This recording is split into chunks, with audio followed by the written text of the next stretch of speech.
people.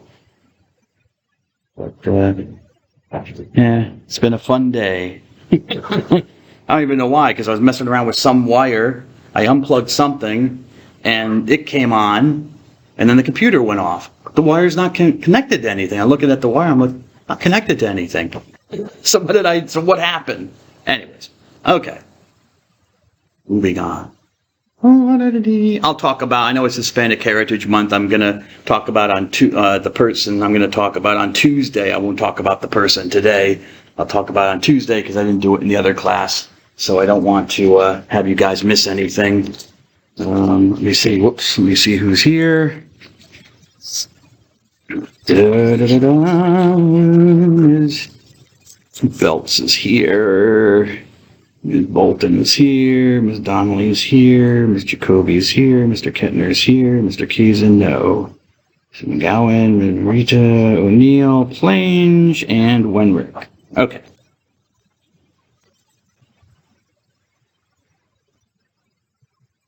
All right, so I'm getting.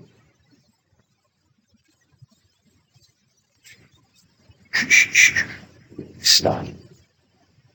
Okay. I stop there. Find that in my place. Sorry about that. 2. Oh, okay. Here we are. There we go.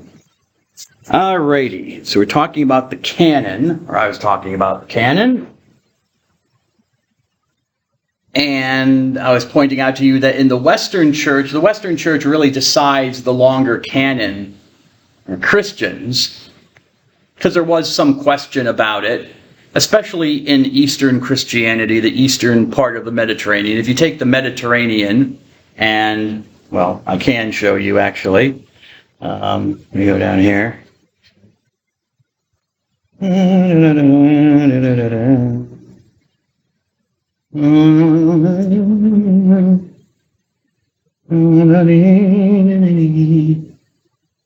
we go.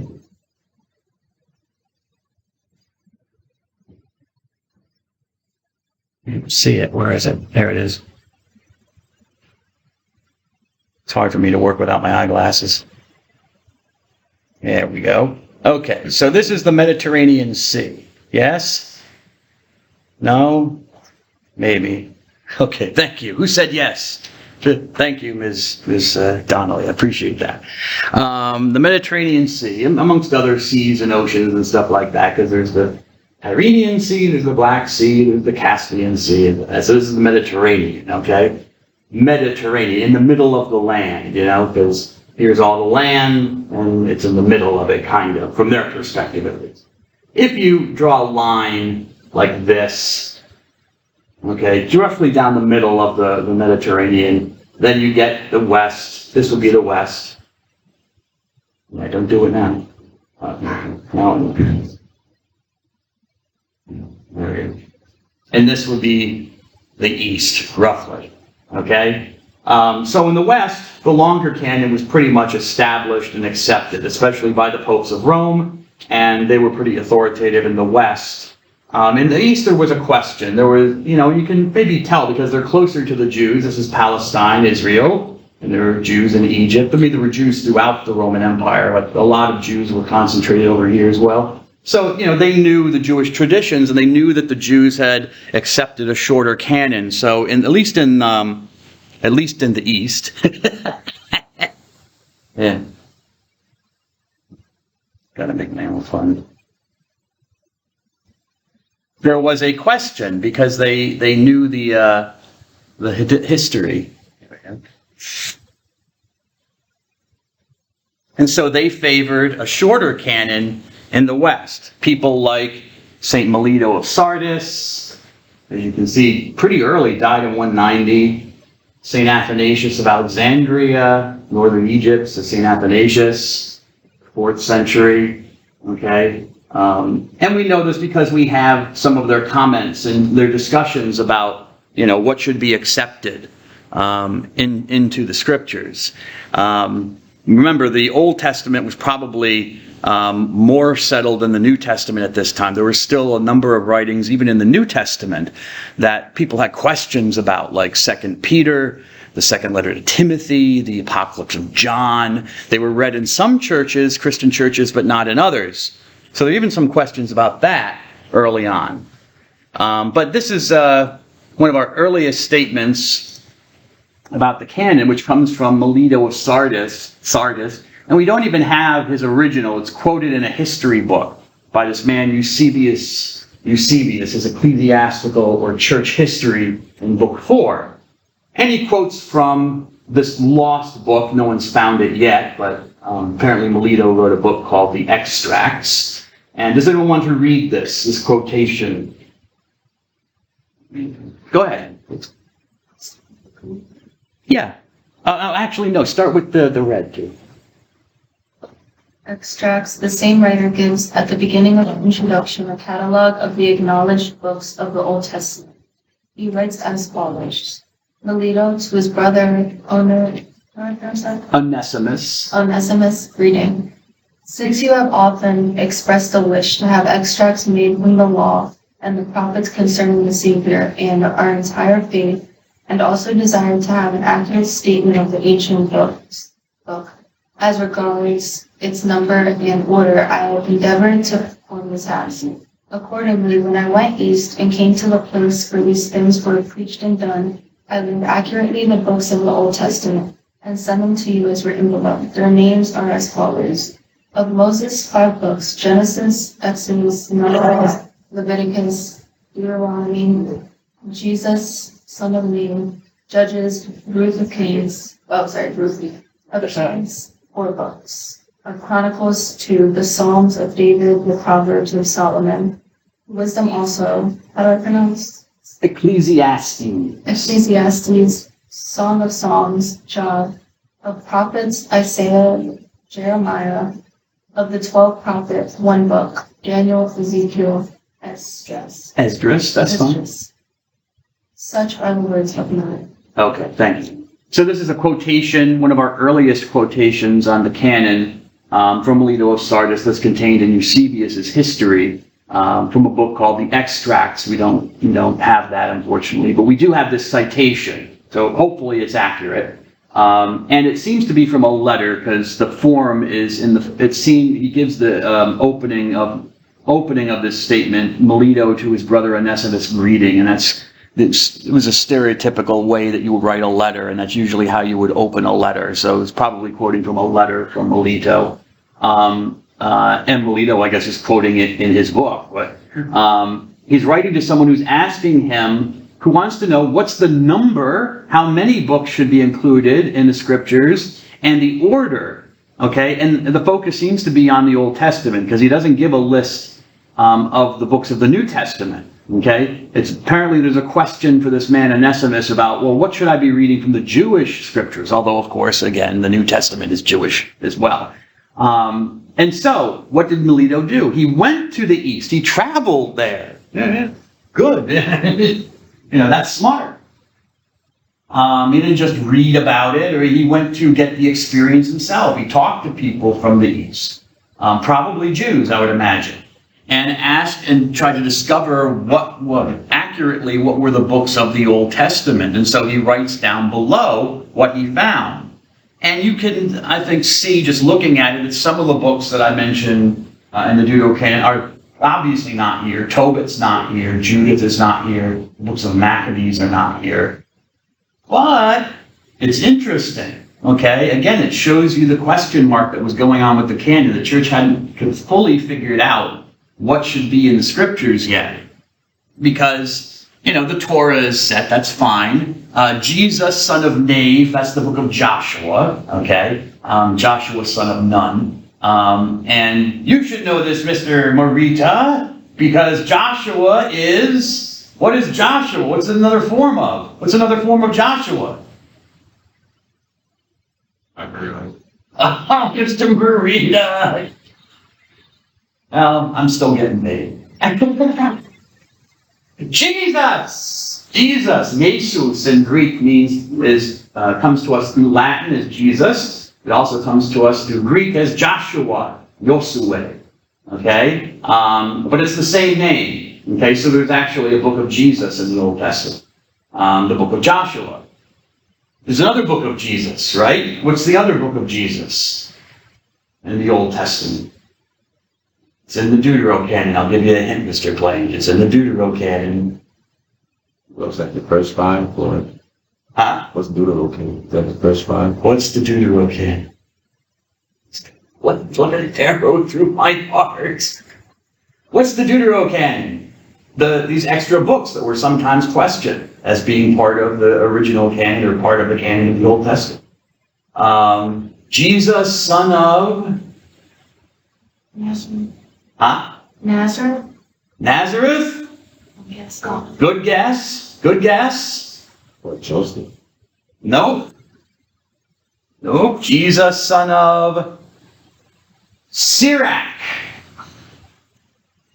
You remember that? Well, yeah, that was the year. Yes. Got it. You got it in your notes? Excellent. Okay. Jesus, son of Sirach.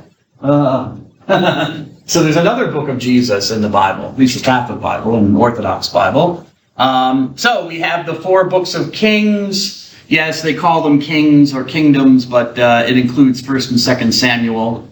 The Psalms of David, he doesn't tell us how many Psalms, if it's 150 or 151, so we don't know.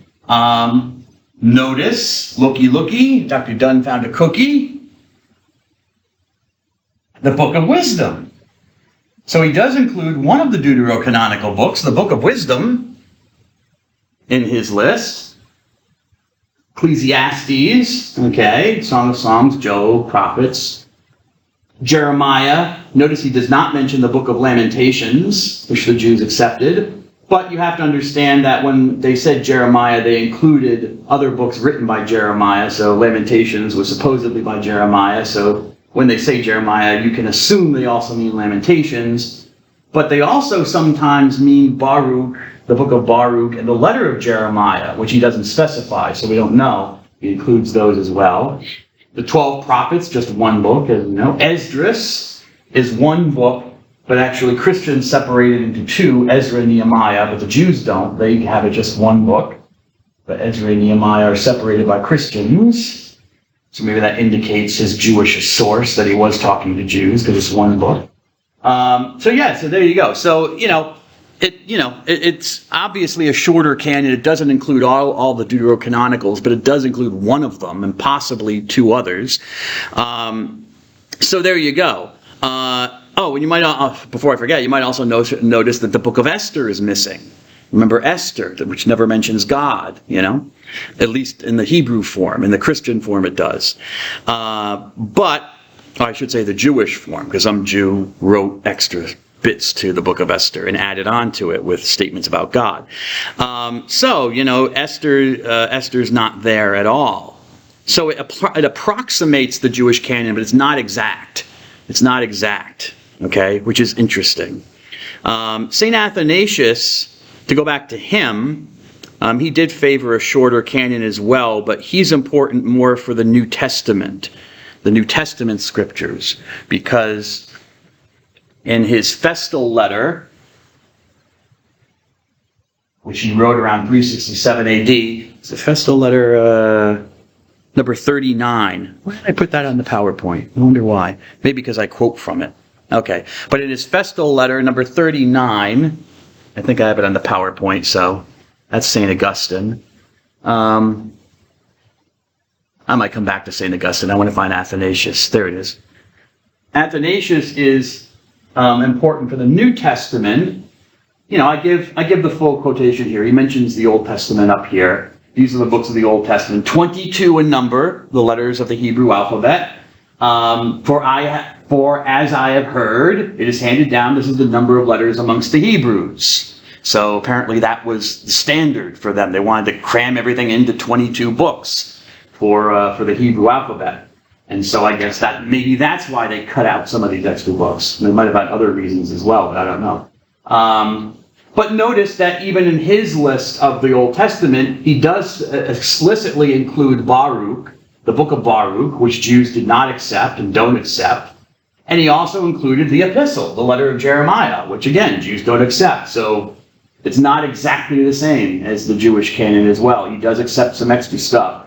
But this is the important bit, the New Testament, in Festal Letter 39. Okay, Festal Letter, a feast. It was for a feast day. Did I write down what feast day it was specifically? Well, no, I didn't do that. Anyways, it was he wrote this letter to the Christian community on certain feast days. I think it was Easter, if I remember correctly. And so we have a number of his festal letters. And in this one festal letter, number 39, he gives us our first full list of the New Testament. There might be other lists of the New Testament before Athanasius, but they're spotty. Okay, he gives us our full list of the New Testament. And so here it is in his festal letter 39. There is the books of the New Testament, the four Gospels, the Acts of the Apostles, the epistles of James, there's one. Peter, there are two. Of John, there are three. One of Jude. 14 epistles of Paul, and he lists what they are. Romans, there's one to Romans, 2 to Corinthians, to the Galatians, to the Ephesians, to the Philippians, to the Colossians, 2 to the Thessalonians, and to the Hebrews. He assumes that Hebrews was written by Paul, but we don't know who wrote it. 2 letters to Timothy, 1 to Titus, and lastly his letter to Philemon, and then finally the Apocalypse or the Revelation of John. These are the fountains of salvation.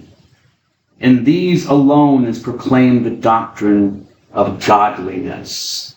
I included that because that's that's just a nice little statement, a good little summary of how he views the inspired writings. As we're talking about encountering sacred writings, what do they mean for him? Okay, they are fonts of salvation. That's where we learn how to act in relation to God and to ultimately be with God and exist with God forever.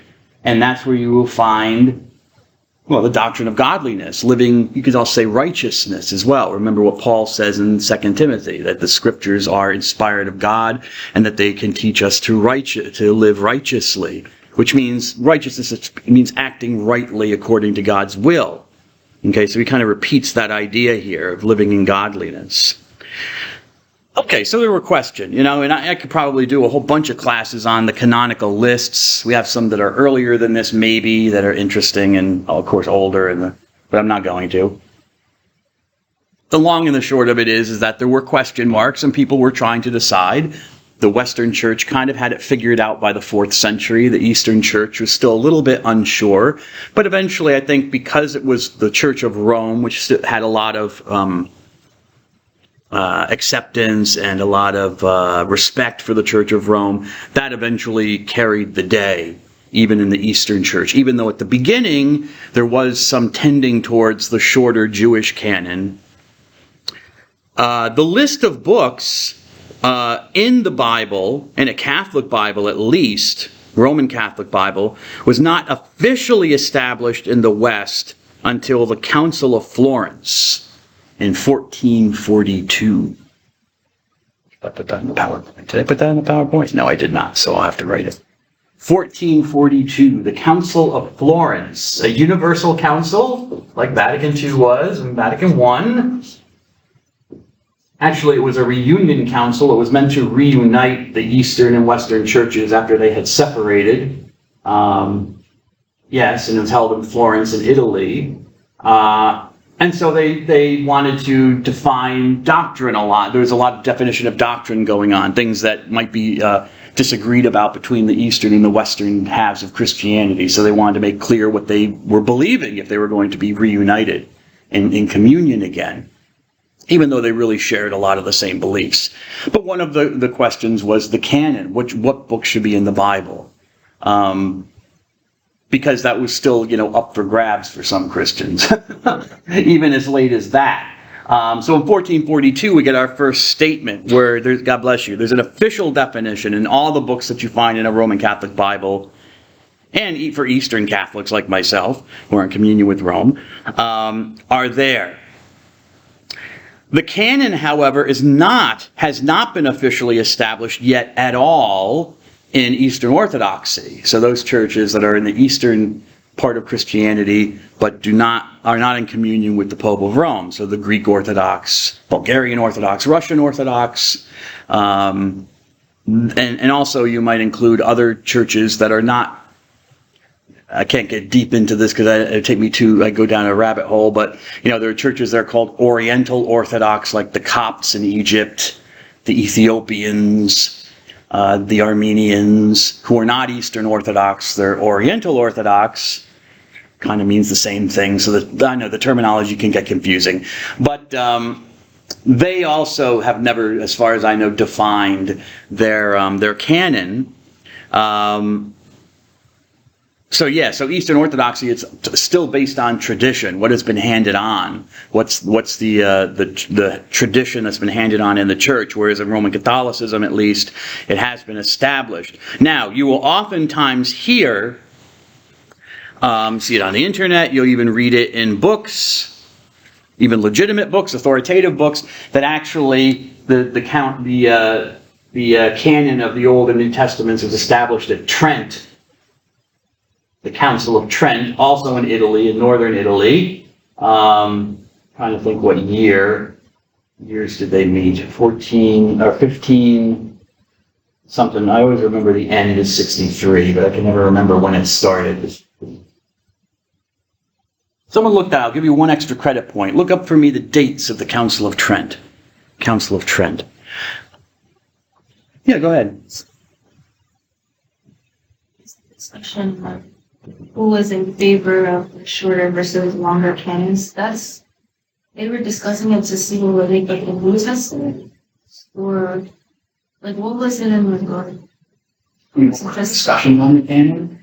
I know we're talking about there was the people you mentioned, some were in favor of a longer one in the West, shorter one in the East, and then you're talking about the council that was formed in Florence. So it was were they taking both of those discussions and You mean at Florence? Yeah. Okay, I got you. At Florence, as I said, it was a reunion council with the Eastern churches. Between the Roman Catholic Church wanted to reunite with them. They were going to split into union about 400 years before. And one of the questions was, the canon was pretty much settled for the Catholic Church. It was settled, as I showed you, way back at Pope Innocent in the 400s. But it wasn't officially defined. It was just the traditional teaching of the church. This is what we accept. Okay. But they needed to establish more clearly with the Eastern churches because there were some questions there. I think for the most part, the Eastern Orthodox were on board with the same Bible as the Catholic Church, but they also accepted other books in the Septuagint that the Catholic Church later rejected. So, for example, there was one extra psalm. I think I mentioned this in the last class, Psalm 151, which the Orthodox still accept to this day, but was rejected at Florence. What else? The third book of Maccabees, which also today the Eastern Orthodox still accept, but was rejected at Florence. And what else do they accept? The prayer of Manasseh, which is a prayer, some prayer written about one of the Israelite kings named Manasseh. And I think that's a separate book. And there might be one other book that I'm forgetting. I'm going to say First Pictures. I got First, but I think I'm forgetting. That's wrong. But anyway, so they had to establish, even for the Eastern Church, still, that there were certain books of the Old Testament canon that they did not accept. Even in the Septuagint, they were not sacred. But these books were, and we can agree on them. The New Testament, they pretty much agreed on. This is still, I guess, an ecumenical question or a question of church relations, because you have churches like the Ethiopian Orthodox Church, which has a whole slew of extra books to the Old Testament. They include Fourth Maccabees. There's a fourth book of Maccabees. Another couple books of Maccabees, which are called the books of Maccabees, but have no relation to the biblical books of Maccabees. They're totally different, but they're called by the same name. The Book of Jubilees, this Jewish writing, which no one really accepted as scripture, but they do. The writings of Josephus Flavius, a Jewish historian, they just dumped a whole bunch of stuff into their Old Testament. So the Ethiopians have a much longer canon, which is, so it's still an issue in some cases, but not for the Roman Catholic Church anymore. As officially at 1442, but as early as Pope Innocent I in the 5th century, they had it pretty much figured out. Sorry, it's going. All right, does that make sense? Does that make clear it up? Okay. Mr. Marita. The Council of Trent took place from December 13th, 1545 to December 4th, 1563. Okay. And Mr. O'Neill? It's 1545, did you say? Yeah. Okay, thank you. I can never remember that. I don't know why. Thank you, gentlemen. I got you both. I'll write down an extra credit point for both of you. So the council, you'll often hear this or read this in books that it's the Council of Trent, which is true, but Trent was just reaffirming what happened at Florence. Okay, that's the mistake that people make. They don't realize that Trent was actually, when it gives its list, okay, and it's actually just repeating the list from Florence in 1442, almost, like 100 years earlier, or a little over 100 years earlier, right? Trent was dealing with a different issue of church unity. That was with the Protestants. You had the Protestant Reformation. So and it only affected the Western church. You had a group of Western Christians who were saying they rejected all sorts of teachings that had been held by the Catholic Church. And it got even into the books of the Bible, which book should be in the Bible. And the Protestant Reformers said, well, the Jews should know. They know. It's their books in the Old Testament. And so they took out the deuterocanonical books, which had been there. They questioned them. I shouldn't say they took them out. They took them out of the official grouping of the Old Testament and put them like in an appendix to the Old Testament. You could still read them. They were good to read, but they weren't inspired writings for Protestant reformers. And then eventually they just stopped publishing them at all in their Bibles. They're not even there now. Although there is a movement sometimes to re-include them again. So Trent had to reestablish the canon and say against the Protestant reformers, no, as we said at Florence, these are officially the books that we accept. That's how the church works. I mean, the church basically works off of tradition. It doesn't work off of rules and regulations. I mean, although there are rules and regulations. But 9 times out of 10, the church preaches the faith and lives the faith. And then when there are controversies and questions, the church is forced to define the faith. And that's when you have like church councils, where you might have an infallible statement like a pope. But that's normally not how it works. The church can believe something for a long, long time, but it's never been a problem. And then it becomes a problem. People start questioning. And that's when the church then has to knuckle down and say, okay, what do we believe? Just in scriptures, that are an example. It took 1,400 years before there was a serious enough issue.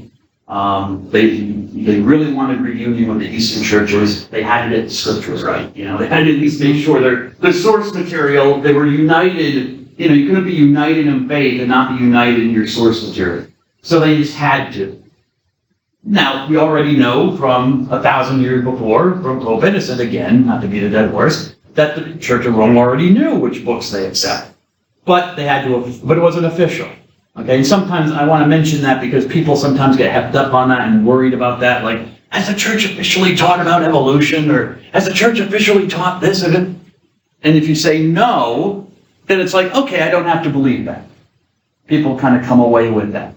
Well, maybe there might be something that, the church has not authoritatively, officially taught in a church council, but it's been taught by the bishops for a long, long time, that it's the belief, so you can't just throw it under the rug. You have to at least be respectful of it. There may be development and there could be change, but if something has been stated for a long, long time, probably not. You're probably pretty solid in believing that, yes, this is the belief of the church. But the church doesn't really roll that way. It doesn't operate that way. It's the law of grace and freedom. It's not the law of rules and oppression, okay? That everything has to be written out and defined. And if it's not official, then we don't know what to believe, And it also allows for diversity. Like I mentioned, evolution. No, the church doesn't have an official teaching on evolution. It's mentioned, the popes have mentioned evolution from time to time, biological evolution, but there's allowed to be a diversity of thought about how it might occur and, from God or, if it's random, well, probably you can't say random, but as long as it's in accord with the faith, you're not denying like the existence of God or something, saying, oh, it's just all evolution and there's no God. That would be a problem because the church is pretty clear about the existence of God. Although you never can tell with some bishops. Wasn't there like a council? Like they were trying to talk about the divinity of Christ.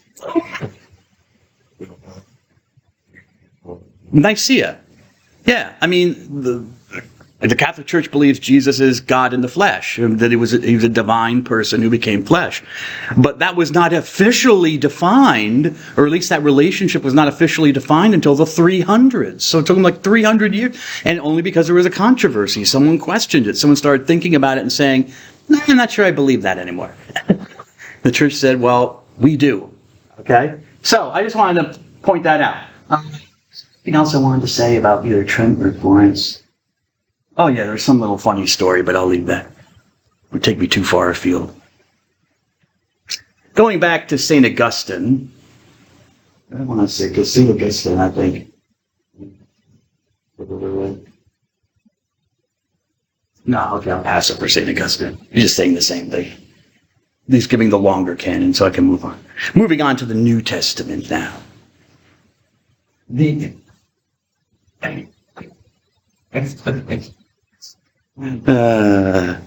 Old Testament Part 2, you might want to call it. The sequel.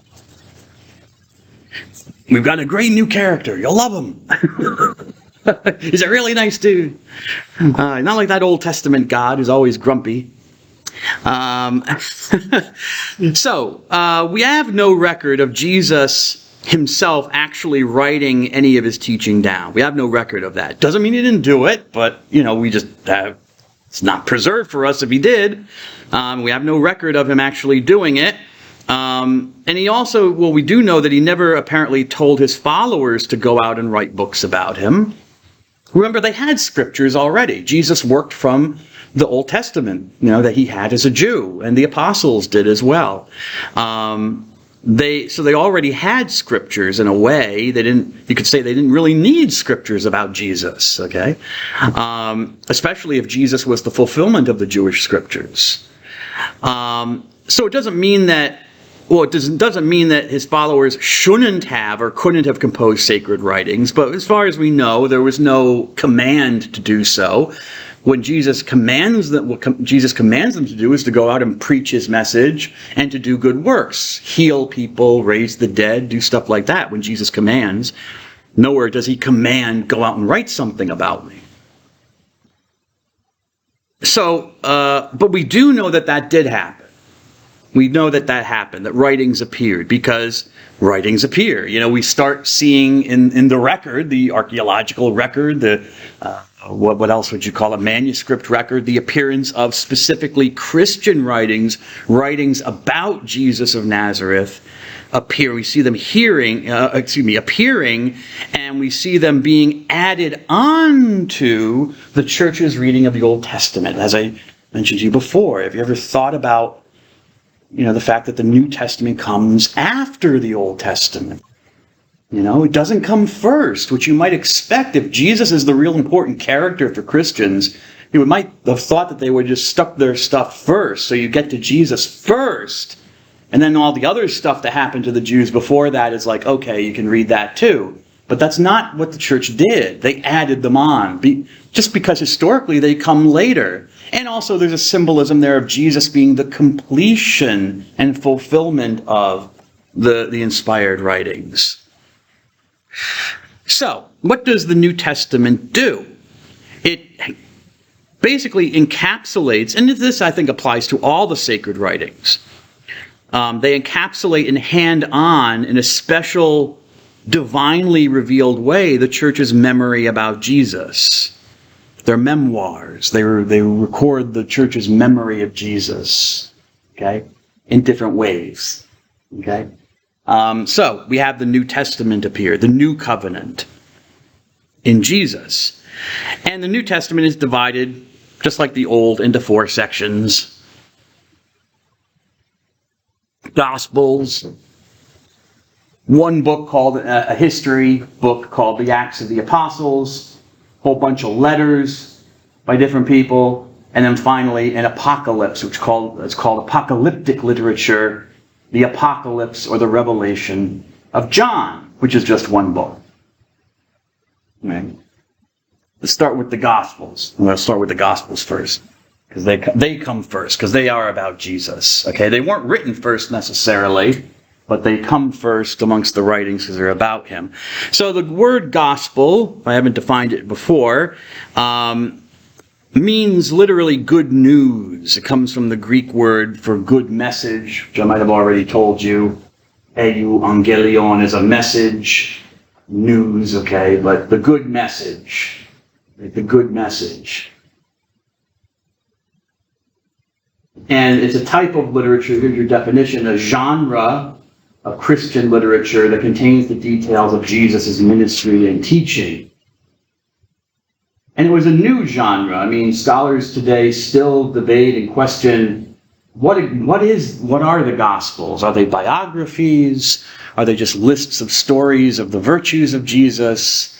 What are they meant to be? Because they're a little bit of both. They've got some history and historical aspects to them, like biographies, like they want to tell the story of Jesus and his life. But they're full of his miracles and teachings, so it's kind of like a record of the virtues of a philosopher that you might have found in the ancient world, where a student might want to record these little episodes from the philosopher's teaching or his life, or things that he might have done. Kind of like that.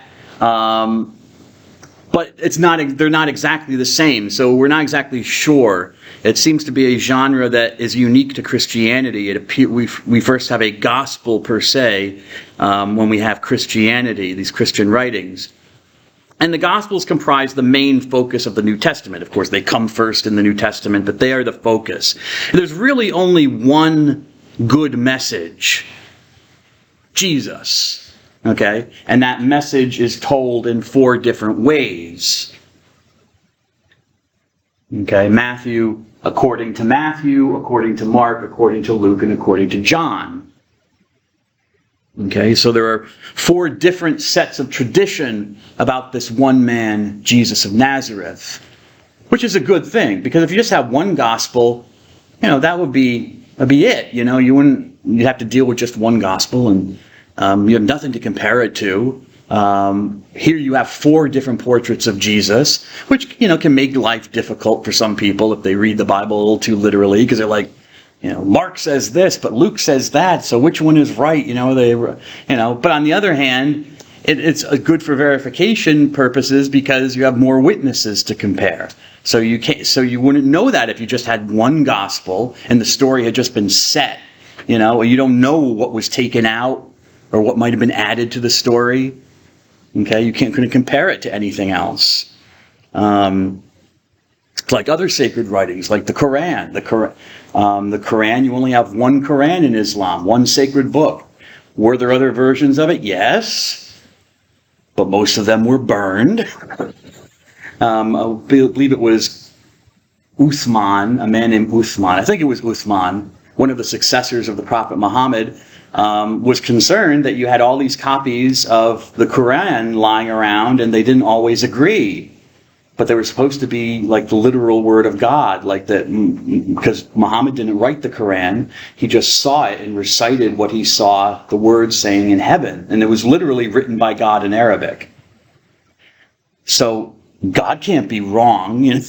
God, it comes directly from the hand of God, if God had a hand. So they had to establish the text, and then they burned all the other ones. Although they missed a few, because there are a few ancient copies prior to Uthman that we have, and you can tell there are some changes, which, again, Muslim scholars have to explain. But, he didn't want there to be any questions, so get rid of the evidence, basically. Christianity didn't do that. They knew there were multiple gospels of Jesus flying around, and not all the details were the same about Jesus. or the stories were not all told exactly the same way, and that was fine. That was fine. Because they were true. They were still the inspired Word of God. So we have 4 of them. The Gospels were written, sometime between 60 to 65, but 60 and 100 AD. Mark is in red and is in also capital letters and with asterisks. I really went overboard here. I didn't have to do that, but anyways. Because Mark is the first one. Even though Mark comes second, you might think, well, Matthew, since it was written first, so it's placed first. Or vice versa, because it's placed first, it was written first. No, it was not. Okay, scholars believe from comparing the different Gospels that actually Matthew and Luke were copying Mark. Mark was written down first, probably sometime in the 60s, to 65 to 70, from internal evidence, just,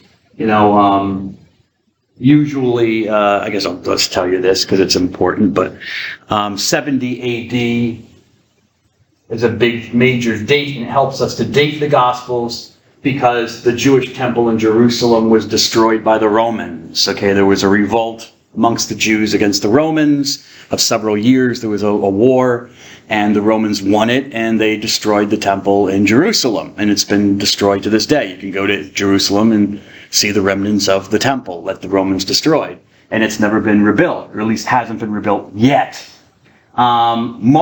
Jesus makes a prediction of this, apparently, which is recorded in Matthew, Mark, and Luke. But Matthew and Luke seem to know that some details about the destruction, or it seems, the way scholars read the way the prediction is given in Matthew and Luke, it seems like they have some background knowledge that it's already happened, like Jesus' prophecy came true. So scholars would generally say these must have been written later after the temple was destroyed in 70 AD.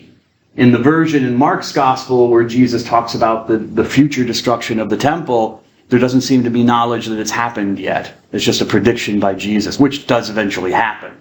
So Mark doesn't seem to know it. He doesn't add anything to the prediction, it's just there.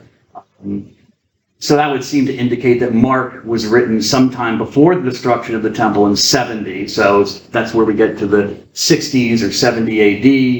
And Matthew and Luke after the destruction, so sometime in the 80s, 80, 85. Luke never mentions it. Luke. John never mentions it. John is much later, we think, from the maybe 90 or 100 AD is when the Gospel of John was written. And yet, our earliest papyrological, Ms. Belts. See, that's why I have a PhD, Ms. Belts. Because I can say words like papyrological. Mr. Ken. Papyrus, yes, ancient paper. I talked about that before. Our earliest evidence from papyrus of the New Testament is actually from, not these guys, but actually the latest one, John. Papyrus 52, little fragment of papyrus, ancient paper found. These words in Greek, when they deciphered them and read them, they're like, oh, wait a second, we've heard that before. That comes from the Gospel of John. And they were able to date it from the handwriting and stuff like that to around 125 AD. Okay, so within maybe 20 years after the Gospel of John is believed to have been written. So just one of those ironies of ironies. Our earliest evidence comes from the latest Gospel, for the New Testament writings. Okay. Say about that. Want to say anything more about that? Okay, yeah, I'll get to that. But I want to say a little bit more. We don't know who these people are. I mean, traditionally, Matthew and John are believed to have been apostles of Jesus of Nazareth, direct followers and eyewitnesses of him. Okay? Mark was definitely not, and nor was Luke. They're not listed amongst the apostles of Jesus. And tradition tells us that Mark was a follower, a disciple of St. Peter, who was an apostle of Jesus, okay, and that Luke was a follower of St. Paul, who was not an apostle of Jesus. He became a follower later of the Christian movement. As far as we know, Paul did not know Jesus at all. So anyways, take that for what it's worth. Those are the traditional descriptions of authorship, Mr. O'Neill. Yes, the traditional ones. But we don't know, to be honest with you, okay? Because these are just names, and the Gospels don't specify who authored them. It just says according to Matthew, according to Mark, according to Luke, according to John, which might not even be an indication that they actually wrote them themselves, because it doesn't say the Gospel of Matthew, the Gospel of Mark, even though that's how we talk about them. You know, I'll say the Gospel of Luke, or open up your Bibles, go to the Gospel of John. But actually the Greek is kata Ioannein, kata Matthion, according to, which some scholars see as indicating a sort of distance from, like it's according to maybe the tradition that comes from Matthew the Apostle that someone has eventually written down. Okay?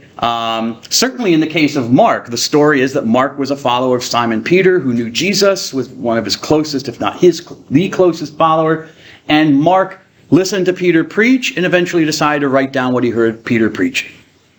So you don't have a direct source there. He's not an eyewitness to Jesus. Doesn't claim to be. Okay? But he's writing down the information he's getting from an eyewitness.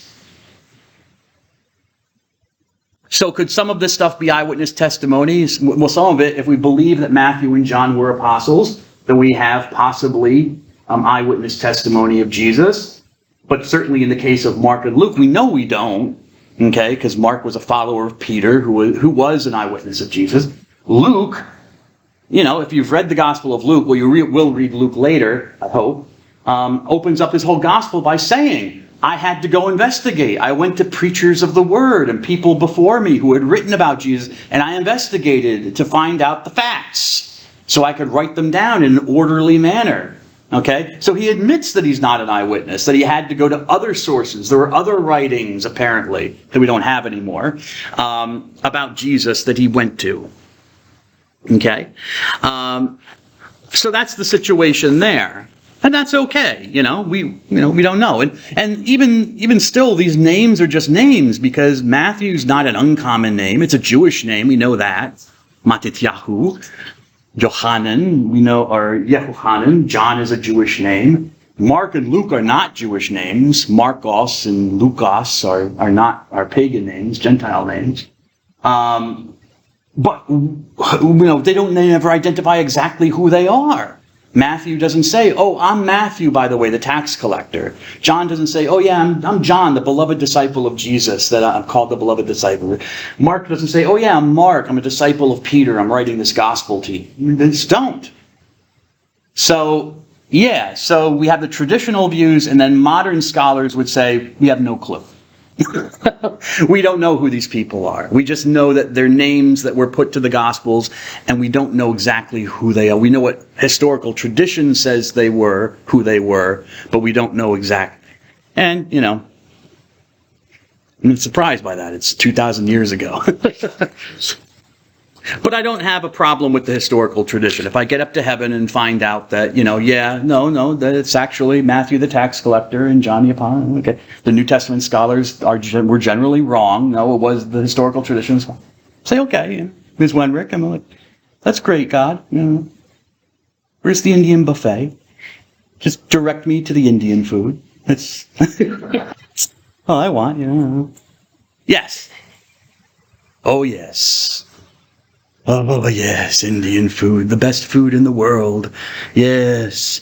My brother introduced it to me. He went to the University of Leicester in England, in the United Kingdom. He went there for a year or so and did a degree there. And I was in Ireland at the time. I was an exchange student, and I went over to visit him. It's like, oh, yeah, come to this Indian restaurant. And have you ever seen Indiana Jones and the Temple of Doom? See that movie, where they have the banquet. There's a scene in the movie where they have a banquet. It's set in India. And they're eating goat's eyeballs, and they cut open a snake, and little other snakes come out and they eat the snakes and stuff. It's totally, it's totally racist. Totally Western view of foreign food. They eat like monkey brains, right? Yeah. Of course, in India. Of course. They couldn't be civilized like us, and I'm just like, I don't know, the Asian food can be kind of weird sometimes. My brother's like, believe me, You gotta try this. And he brought me the Akash. Oh, they're closed down now because they had too many violations, but in the health department. But man, and I was in love. Yes. So that's okay. I don't, I'm just giving you what, the views are, and you can take what you want. I don't necessarily have a knee-jerk reaction against historical tradition. It could be right. It could be a good memory that John Mark was a disciple of Peter and stuff like that. That's fine. But how to prove it, I'm sorry, I can't give you really more than that because I wasn't there. I didn't know John Mark, this guy John Mark, or Mark. And scholars try to look for indications in the Gospel of Mark that it had been written in Rome and so. Okay. But who knows? I mean, it doesn't tell us what the source is. All we have is the text. Okay. So from Dei Verbum, number 18, the Gospels are the heart of all the Scripture, because they are the principal source of the life and teaching of the incarnate Word, the enfleshed Word, our Savior, Jesus Christ. So that's a good question to ask. What's the heart of the sacred writings? For Christians, they are the Gospels. Does that mean that other writings aren't inspired or they're less inspired? No, but the focus are certainly the Gospels. So when you go for Christian worship and how we encounter the sacred writings, the Gospels are preeminent. They come first. So if you go to, a Catholic Mass or something, the focus is on the reading of the Gospels, the book of the four holy Gospels. That's the focus. Actually, hold on a second. Uh-oh, I'm losing her.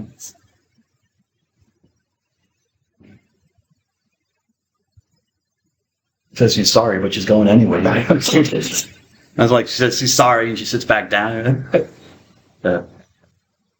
Shut up, Doug.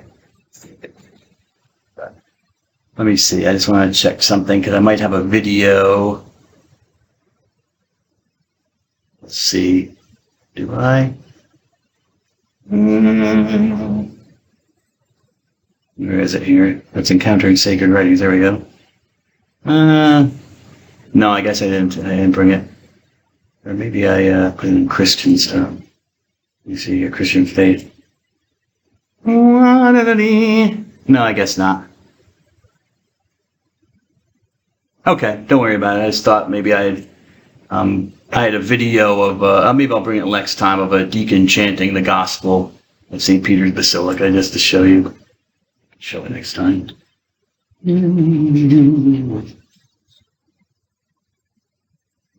Okay.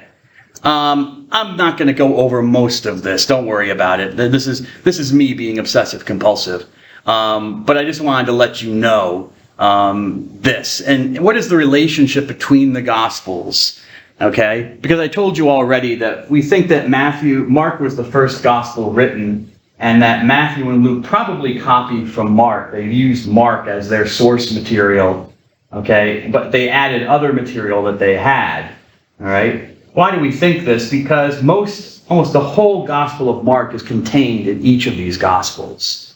Okay? And a lot of times, they don't copy Mark word for word. In some places they do, but they don't copy Mark word for word. So there are questions whether is it oral tradition or was it really a written form of the Gospel of Mark. Scholars still debate this. Most New Testament scholars would say, yeah, Matthew and Luke probably had a written form because the copying is just too close. Even the sequence of the stories. Which story comes after the other one? They follow Mark's sequence of telling the stories. They still make changes, but they seem to follow Mark. Okay, fine. I honestly don't have a problem thinking that it was oral tradition because the copying is not exactly the same in the words. But the argument that they follow the stories in the same sequence, that's pretty strong evidence for me that maybe they did have something physical like a copy of Mark's writing. And nevertheless, anyways, I wasn't there. But that's what scholars think, that Matthew and Luke had a copy of Mark and copied him. However, there are a whole bunch of sayings of Jesus that are not in the Gospel of Mark, that are in the Gospels of Matthew and Luke. Okay? But Matthew and Luke don't seem to be copying from each other because they're so different from each other. Okay, so they seem to be another source that they were using independently. And scholars call this source the sayings that Matthew and Luke have, and some stories as well, Hugh. Hugh. All right, that's just the name they give it. And no one even knows where they got that. You'll oftentimes in books hear that they'll say that, oh, it comes from the German word Quelle, which means source. So it's Quelle, abbreviated as Q, or Redensquelle, sayings, source, okay? Because it's basically sayings of Jesus, not very many stories. But again, it's one of those mysterious things that we actually don't know why they started, the New Testament scholars started calling it Q. They just did. So just know it, okay? And don't confuse Q with Q from Star Trek Next Generation. Okay? Voyager. That's not the same Q, okay? Q's a troublemaker. You want to avoid Q, okay? Yeah, some of my references are dated, but anywho. But you have Roku? I mean, you can see all this stuff. Anyways. Quelle, so the source, so the saying source. And Matthew and Luke use these sayings differently. They place them, like Luke places them all over the place. Matthew likes to group them together into discourses by Jesus. So like the Sermon on the Mount, Mr. Marita, probably a combination of all these Q sayings that Matthew has put into a discourse. He has 5 of them throughout his gospel. Whereas Luke places them all over the place in different contexts and stuff like that. So that's what's going on there. And then what's M and L? Well, M and L are just the special material that both Matthew and Luke had that Mark apparently didn't have and that each other didn't have. So Matthew has a whole bunch of extra stories about Jesus that apparently Mark and Luke didn't know about. Same thing with Luke. Mark has 1 or 2 things about Jesus that the others don't have. Not very much. And John is an outlier. John, as I said, is an artist. He goes his own way. They share maybe 1 or 2 stories in common with the other Gospels, but still he tells them very differently. He has information that they don't have about Jesus, apparently, and he's an artist. And it's not always easy when you're reading John's Gospel to kind of tease out what are the actual statements of Jesus and what are John's kind of commentary on those statements. It's very difficult, probably impossible to pick out what is actually this Jesus said this up to this verse, and then the rest of it is probably John commenting on what it means. Yeah, go ahead. So just to be clear, the John that wrote the gospel and the John that wrote Revelation is different, right? They probably, I would say they might be. Historically, Christians thought that it was the same apostle, John, who wrote John. But even in the early church, there were Christians who said no, because John is a common name, first of all. And the guy who does identify himself in the Apocalypse as John, says he's the elder. Or he does he say he's the elder? The presbyter? But he doesn't identify himself as an apostle. So it's possible that he's another man named John. And that's okay. We don't know. We'll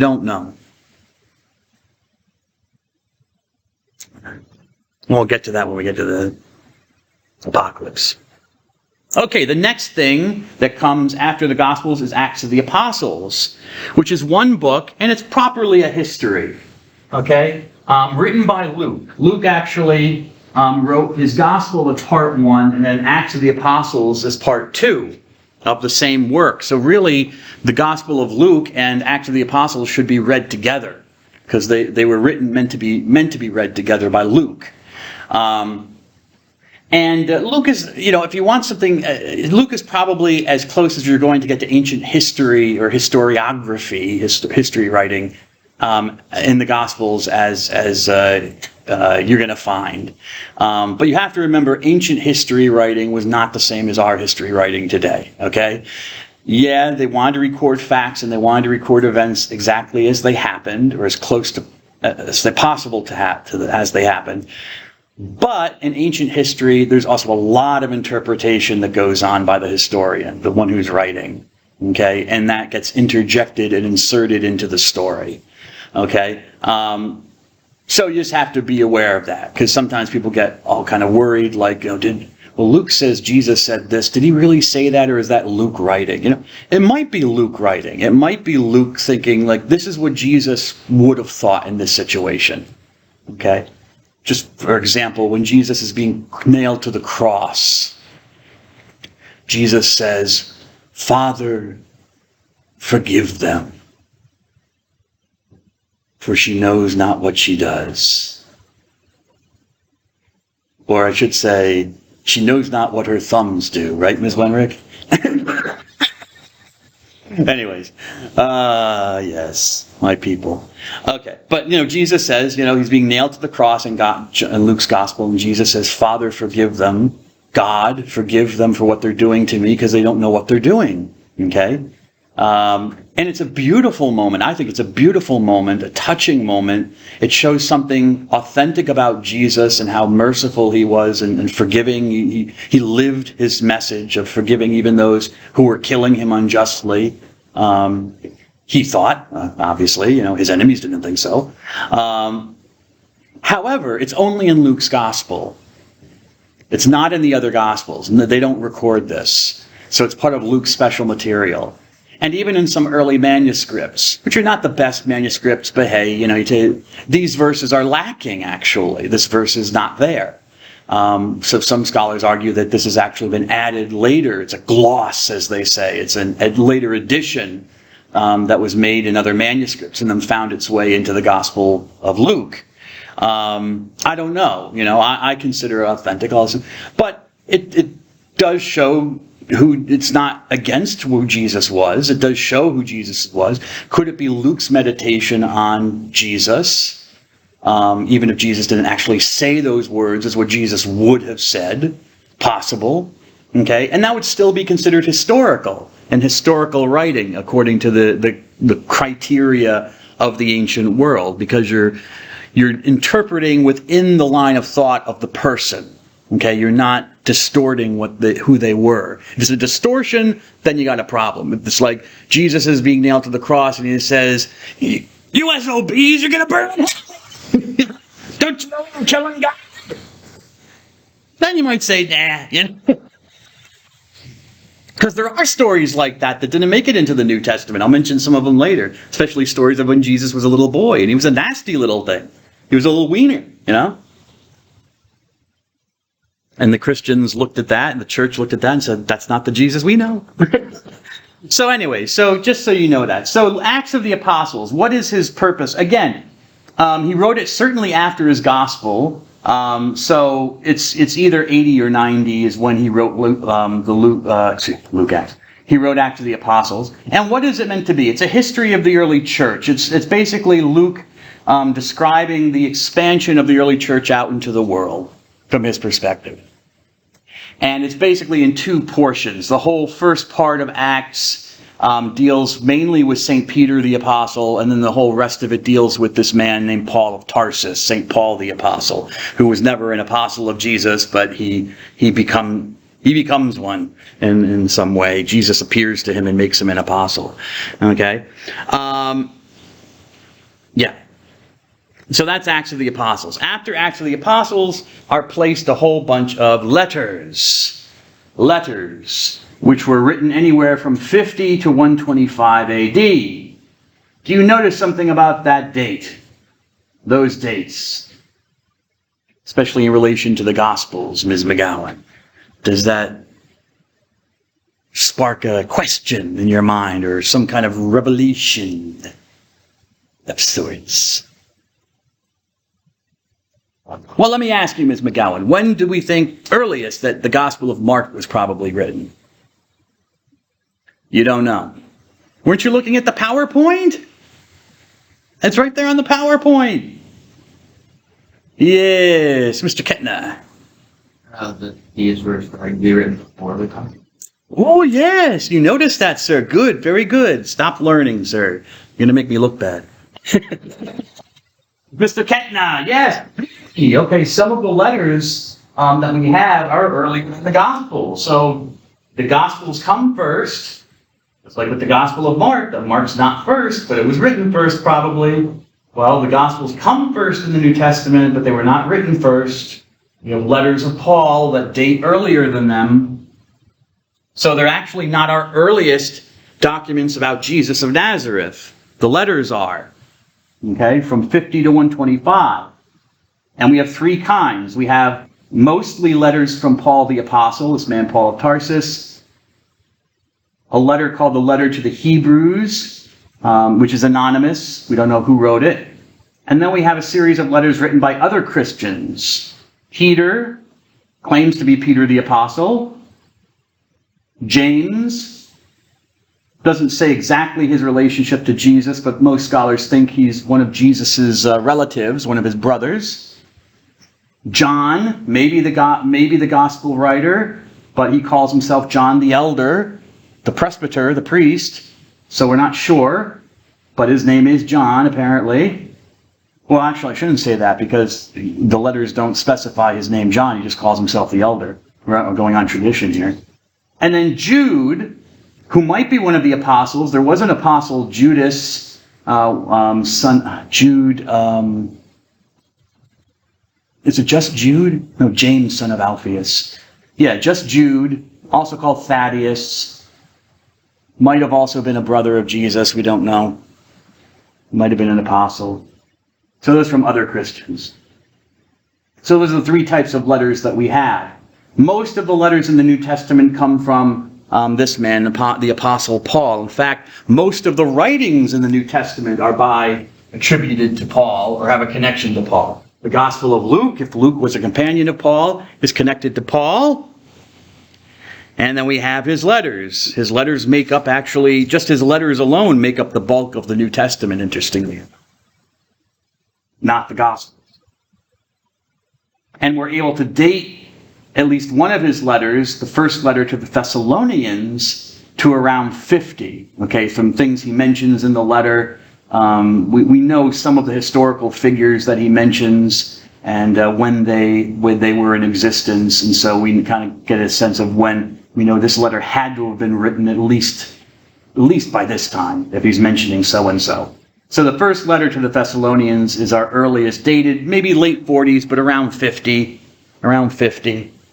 AD. So like 10, 15 years before they started maybe writing Gospels. Period of Q. And just the last thing, I'm going to show you where Thessalonica is, because it's still there. The Mediterranean. And if we go into Greece... There it is. Still there. Modern city of Thessaloniki, but I'm sure they have ruins there as well. Maybe they're excavating them, but that's where it was, the ancient Thessalonica.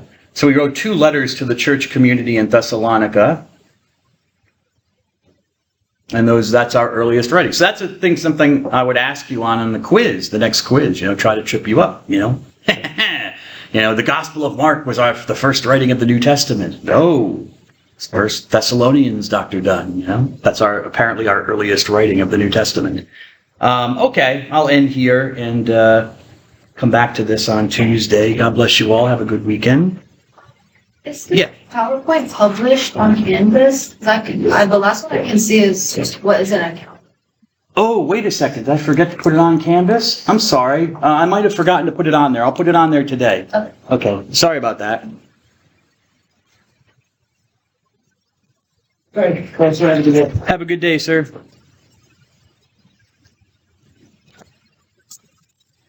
Strange. Have a good day, sir.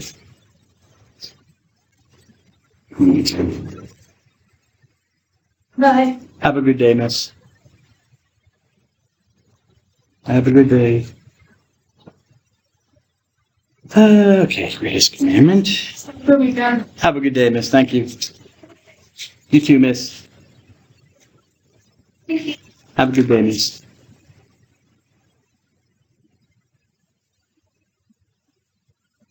All right.